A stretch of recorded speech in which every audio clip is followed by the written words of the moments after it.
اسی طریقے سے قربانی جیسی اہم عبادت کے اندر بھی بہت سارے لوگوں نے منمانی طور پر یا ضعیف اور موضوعی روایتوں کا سہارا لے کر بہت سارے منکرات یا غیر قابل قبول چیزیں ایجاد کر لی ہیں، لہذا اس کی طرف بھی نشاندہی کر دینا ضروری ہے۔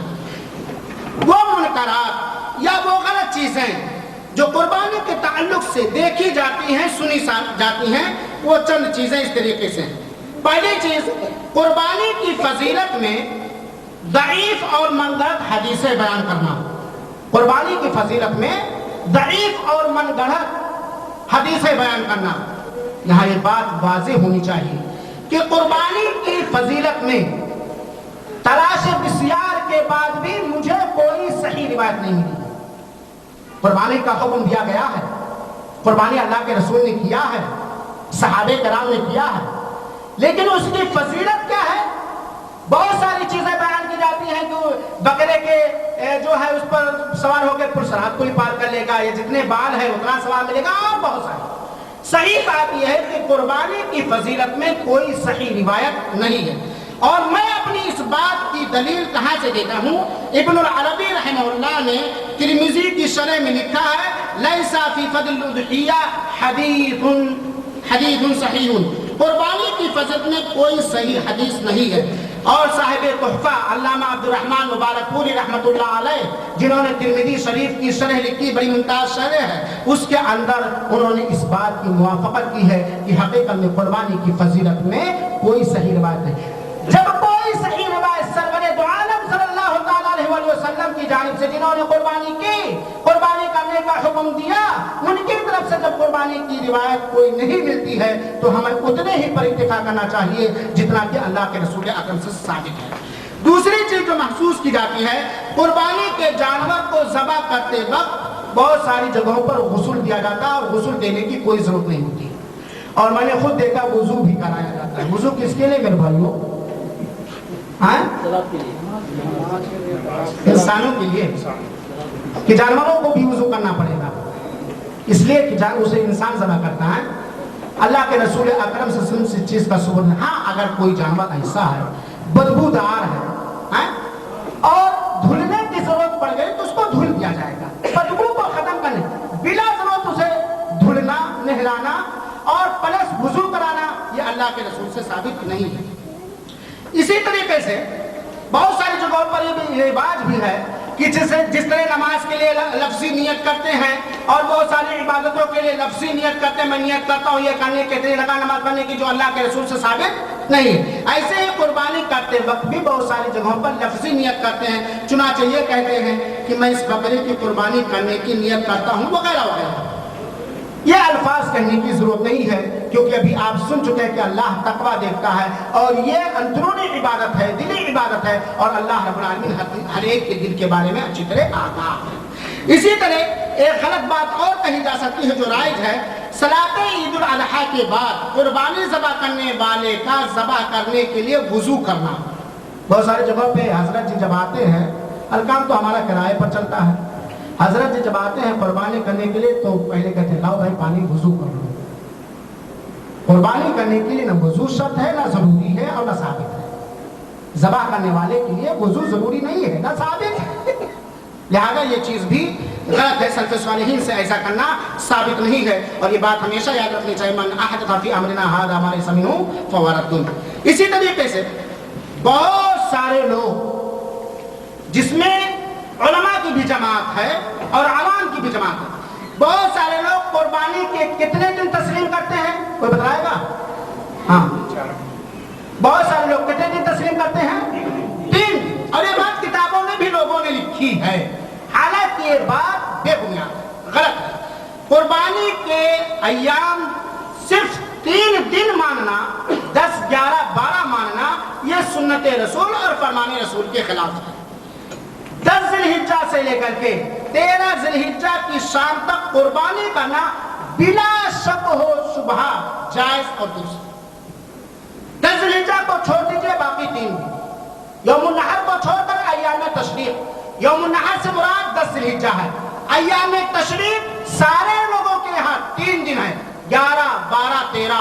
اور آگے بات آئے گی اللہ کے رسول اکرم صلی اللہ علیہ وسلم نے ایام تشریق میں قربانی کرنے کا حکم دیا اور ثابت۔ اسی طریقے سے بلا کسی شرعی عذر کے 10 ذی الحجہ کے علاوہ 11 اور 12 یا 13 کو قربانی کرنا یہ بھی غیر مناسب بات ہے۔ افضل کیا ہے؟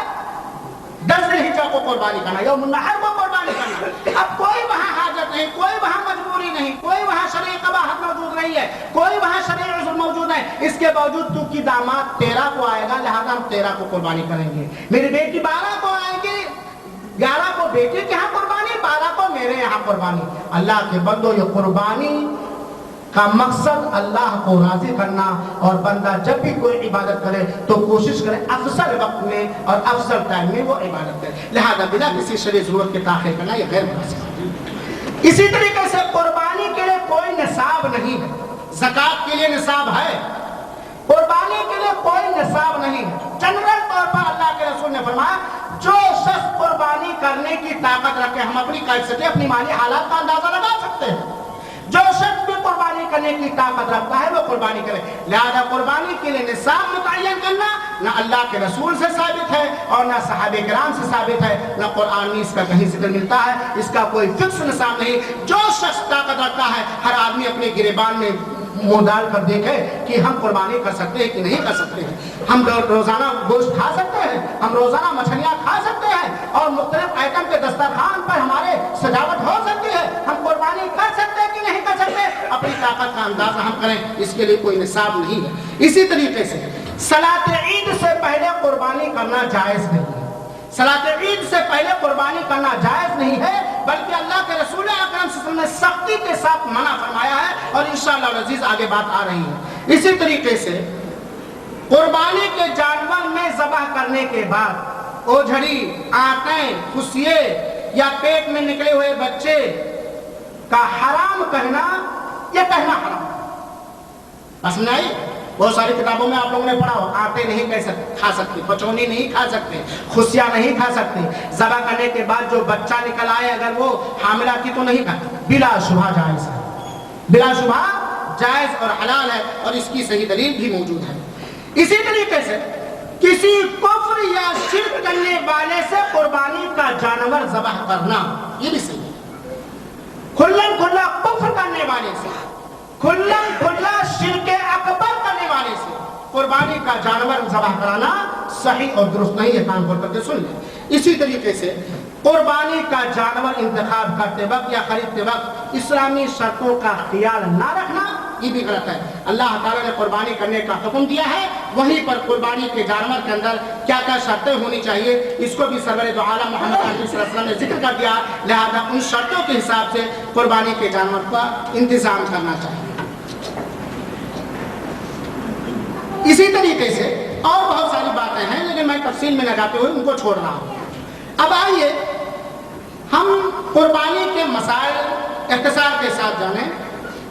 قربانی سے مراد وہ جانور ہے جسے عید الاضحیٰ کے دنوں میں 10, 11, 12, 13 ذی الحجہ کے دنوں میں اللہ رب العالمین کی قربت حاصل کرنے کے لیے ذبح کیا جاتا ہے، اسی کو قربانی کہا جاتا ہے۔ قربانی کتاب اللہ سے سنت ہے اور سنت رسول سے ثابت ہے، جیسا کہ اللہ کے رسول اکرم صلی اللہ علیہ وسلم کے بارے میں ہے، صحیح بخاری اور صحیح مسلم کی روایت ہے، انس بن مالک رضی اللہ عنہ راوی حدیث ہے، اللہ کے رسول اکرم صلی اللہ علیہ وسلم کے بارے میں بیان فرماتے ہیں ضحى النبی صلی اللہ علیہ وسلم بکبشین املحین اقرنین ذبحہما بیدہ وسمى وکبر ووضع رجلہ علی صفاحہما، یہ بخاری شریف اور مسلم شریف کی روایت ہے۔ نبی کریم صلی اللہ علیہ وسلم نے 2 چت کبرے سینگ والے مینڈے کی قربانی کی، ان دونوں کو آپ صلی اللہ علیہ وسلم نے اپنے ہاتھ سے ذبح کیا، بسم اللہ اللہ اکبر کہا، اور اپنا پیر ان دونوں کی گردن پر ذبح کرتے وقت رکھا۔ تو اللہ کے رسول اکرم صلی اللہ علیہ وسلم نے قربانی کی ہے، جہاں حدیث سے اللہ کے رسول اکرم صلی اللہ علیہ وسلم کو قربانی کرنے کا ثبوت ملتا ہے، وہیں پر جانور کی چند صفتوں کا بھی ذکر ملتا ہے۔ ابن حجر رحمۃ اللہ علیہ جنہوں نے صحیح بخاری کی شرح لکھی، بڑی کامیاب شرح ہے، انہوں نے لکھا کہ اس میں کوئی اختلاف نہیں کہ قربانی اللہ کی شریعتوں میں سے ہے، اس میں کوئی اختلاف نہیں کہ قربانی اللہ رب العالمین کی شریعتوں میں سے ہے۔ اب آئیے قربانی کے چند اہم مسائل ہم سیکھیں، غور سے سنیں۔ جمہور علماء کرام کے نزدیک قربانی سنت مؤکدہ ہے، اور بعض علماء کے نزدیک جو قربانی کے واجب ہونے کے قائل نہیں ہیں، صراحت کے ساتھ ان کا یہ قول پایا جاتا ہے کہ طاقت اور استطاعت رکھنے کے باوجود قربانی نہ کرنا مکروہ ناپسندیدہ عمل ہے، مکروہ اور ناپسندیدہ عمل ہے۔ امام ابو حنیفہ رحمۃ اللہ علیہ کے نزدیک قربانی یہ واجب ہے، اور ایک قول امام مالک کا بھی ملتا ہے اور امام احمد بن حنبل کا بھی ملتا ہے۔ یہ قربانی کے واجب فرض کے بارے میں علماء کے اقوال ہیں۔ صحیح تر قرین قیاس یا جو ٹھوس دلیلوں سے بات ثابت ہوتی ہے وہ یہ ہے کہ قربانی یہ سنت مؤکدہ۔ بہرحال ان اختلافات سے بچتے ہوئے اور اللہ رب العالمین سے اجر و ثواب حاصل کرنے کی امید سے احوط اور زیادہ مناسب بات یہی ہے کہ ہر وہ آدمی جو قربانی کرنے کی طاقت رکھتا ہے وہ قربانی کرے۔ یہیں پر ایک مسئلہ اور جان لیجیے قربانی کے تعلق سے، کہ صدقات و خیرات کرنے سے زیادہ افضل اور بہتر قربانی کرنا ہے۔ اگرچہ قربانی کے جانور خریدنے میں جتنا روپیہ لگ رہا ہے اس سے زیادہ اس موقع پر کوئی صدقات و خیرات کرے، اس کے باوجود قربانی کرنا زیادہ ہے۔ یعنی اگر کوئی آدمی سمجھے کہ قربانی کا جانور مان لیا 600 ریال میں مل رہا ہے تو ہم قربانی نہیں کریں گے، 700 ریال ہم صدقہ کر دیں گے، تو یہ مناسب بات نہیں۔ قربانی کرنا ہی افضل ہے، کیونکہ یہ وقتی عبادت ہے، ایک وقتی عبادت ہے، اور نبی کریم صلی اللہ علیہ وسلم کی کیا ہے؟ سنت ہے، اللہ کے رسول نے خود کیا۔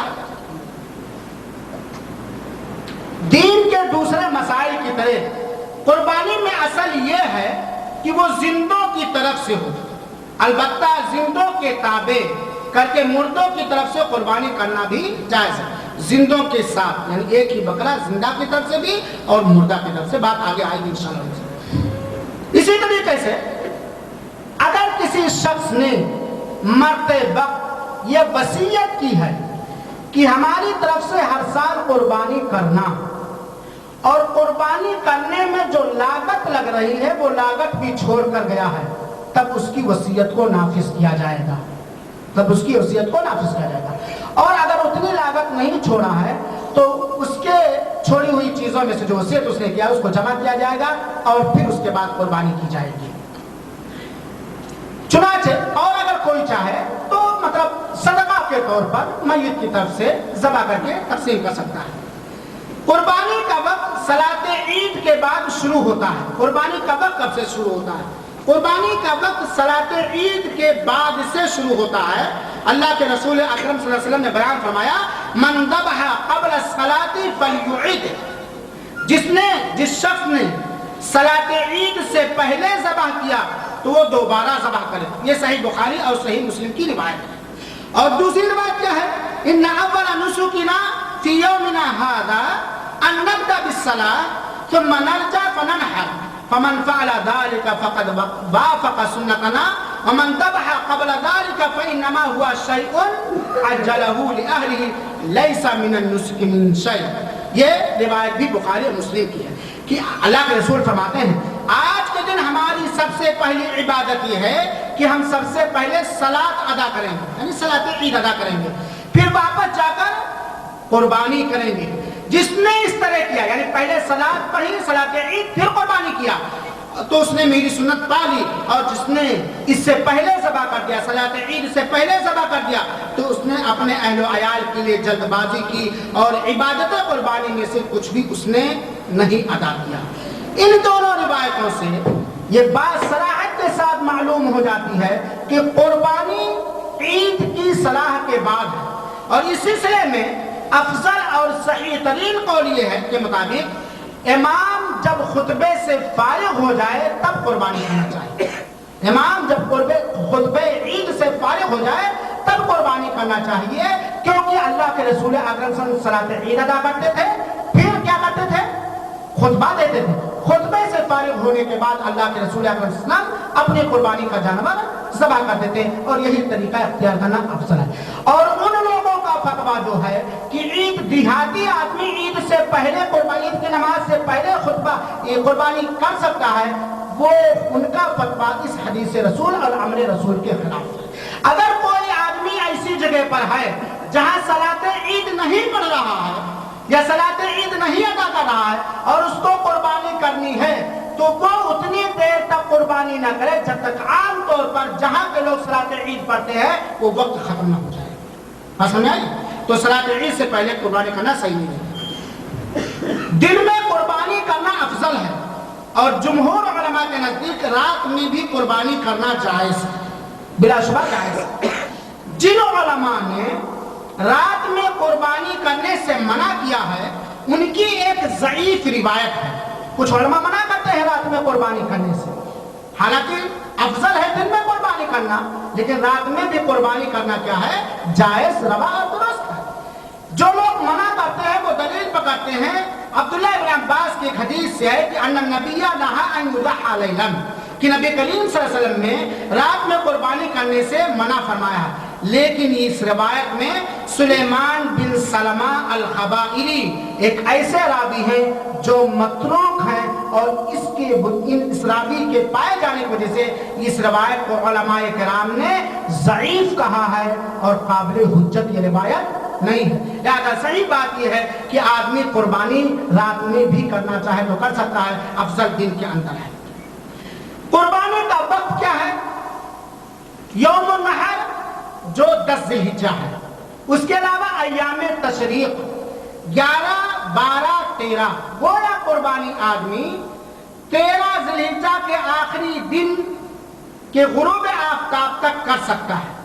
ایام تشریق کے غروب آخری دن، ایام تشریق کے آخری دن غروب آفتاب تک کر سکتا ہے۔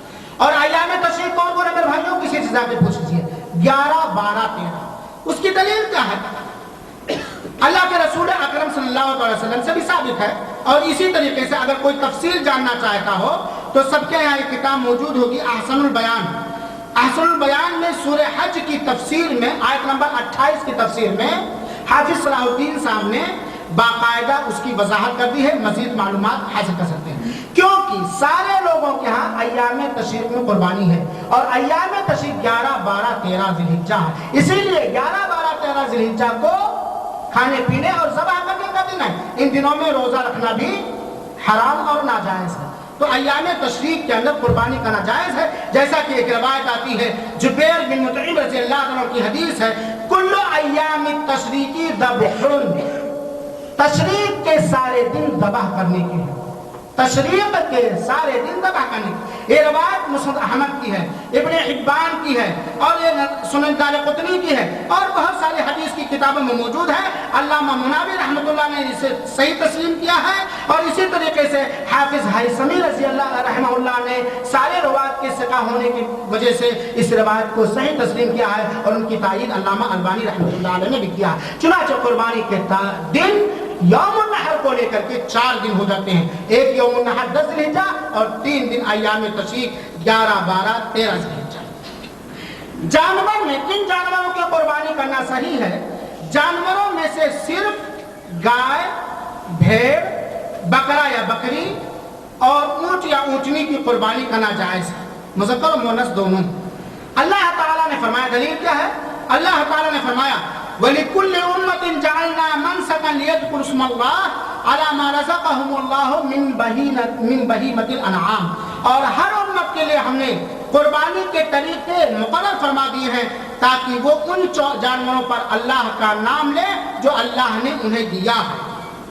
اور بہیمۃ الانعام سے مراد بھیڑ، بکری، بکرا، گائے اور اونٹ ہوتے ہیں۔ ایک بکری یا بکرا صرف ایک آدمی کی طرف سے کفایت کرے گی، یعنی ایک آدمی کی طرف سے مستقل قربانی ایک بکرا کی ہوگی، اور اونٹ 7 آدمیوں کی طرف سے، اور اسی طریقے سے گائے بھی 7 آدمیوں کی طرف سے، یعنی ایک اونٹ میں 7 قربانی اور ایک گائے میں 7 قربانی، بھیڑ، بکرا، بکری، دمبے میں ایک آدمی کی طرف سے قربانی ہوگی مستقل طور پر۔ جابر رضی اللہ تعالیٰ کی حدیث ہے کہ نحرنا مع رسول اللہ صلی اللہ علیہ وسلم عامل حدیبیہ کی البدنۃ عن سبع والبقرہ عن سبع، ہم نے صلح حدیبیہ کے موقع پر اونٹ کو 7 آدمیوں کی طرف سے ذبح کیا اور گائے کو 7 آدمیوں کی طرف سے ذبح کیا، اور یہ صحیح مسلم کی روایت ہے۔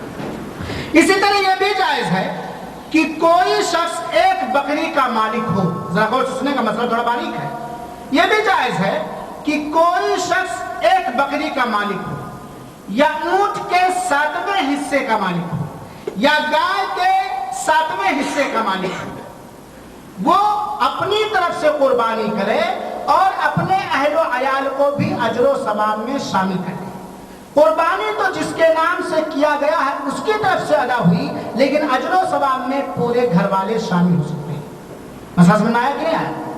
یعنی ایک بکرا یا اونٹ کا 7واں حصہ یا ایک حصہ یا گائے کا ایک حصہ آدمی اپنی طرف سے کر کے، گھر کا جو ذمہ دار ہے اپنی طرف سے کر کے پورے گھر والوں کو اجر و ثواب میں شامل کر سکتا ہے، لیکن یہ قربانی آدمی کی اس فرد کی طرف سے ہوئی جس کی طرف سے تعین ہوئی ہے اور ثواب میں سارے لوگ شریک ہیں۔ اس کی دلیل کیا ہے؟ اللہ کے رسول اکرم صلی اللہ تعالی وسلم جس وقت آپ اپنی قربانی ذبح فرماتے تھے تو آپ کہتے تھے، کیا کہتے تھے؟ بسم اللہ اللہم تقبل من محمد و آل محمد و امت محمد، اور یہ صحیح مسلم کی روایت ہے۔ جب ذبح کرتے تھے جانور کو تو اللہ کے رسول کیا کہتے تھے؟ اللہ کے نام سے شروع کرتا ہوں، اے میرے مولا، اے میرے اللہ تو اس کو قبول کر لے، من محمد، محمد کی جانب سے، و آل محمد، اور محمد کی آل اولاد کی طرف سے، وہ امت محمد، اور محمد صلی اللہ علیہ وسلم کی امت کی طرف سے۔ گویا ایک ہی بکرے میں اللہ کے رسول اکرم صلی اللہ علیہ وسلم نے اس قربانی کے اجر و ثواب میں اپنے گھر والوں کو بھی شامل کیا ہے، اور یہی بہترین طریقہ ہے کہ گھر کے ذمہ دار کی طرف سے قربانی ہو اور پورے گھر والوں کو اجر و ثواب میں شامل کر دیا جائے، یہی سب سے بہترین طریقہ ہے۔ اسی طریقے سے ایک بالغ مسئلے کی طرف اشارہ کر دینا مناسب سمجھتا ہوں۔ اگر 2 بھائی قربانی کے لیے ایک بکری یا گائے یا اونٹ کا 7واں حصہ خریدنے میں شریک ہے، 2 بھائی ہیں،